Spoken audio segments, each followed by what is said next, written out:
ছোট দুইটা ক্যানভাসের কাজ শেষ করার পর আমি বড় সাইজের ক্যানভাসটাতে টেক্সচার পেইন্টিংয়ের কাজ শুরু করেছি। এখানে আমি বড় সাইজের দুইটা ফুল আঁকবো। আপু আমাকে যে রেফারেন্স পিকচারটা দিয়েছিলেন আমি ঠিক সেভাবেই কাজটা করার চেষ্টা করছি। এখানে বেশ বড় সাইজের দুইটা ফুল আঁকবো। একটা ফুল আমি এঁকে ফেলেছি, আর একটা আঁকতে শুরু করলাম। ফুল আঁকতে আমার অনেক বেশি ভালো লাগে। টেক্সচার পেইন্টিংয়ের একটা বিশেষত্ব হচ্ছে এটা ক্যানভাস থেকে উপরের দিকে উঠে থাকে।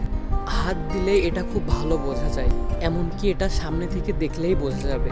এই পেইন্টিংটা টোটাল 3 পার্টের। টেক্সচার পেস্টগুলো অ্যাপ্লাই করার পর ব্রাশটা হালকা পানির সাথে ভিজিয়ে খুব সুন্দরভাবে শেপটা আনতে হবে।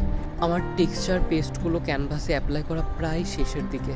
এখন আমি ব্রাশ দিয়ে খুবই আস্তে আস্তে ক্যানভাসে টেক্সচার পেস্টগুলো ফিক্সড করে নিচ্ছি।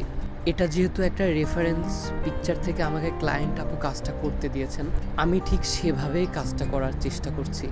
আশা করছি আপুর আমার কাজটা অনেক বেশি ভালো লাগবে। ফুলের মাঝখানের অংশটা করার জন্য আমি খুব চিকনভাবে পাইপিং ব্যাগের মুখটা কেটে নিয়েছিলাম।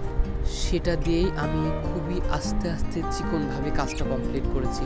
অ্যান্ড এখানে ফাইনাল লুক আর সবগুলো ক্যানভাস এখানে একসাথে আপনাদেরকে দেখিয়ে দিলাম।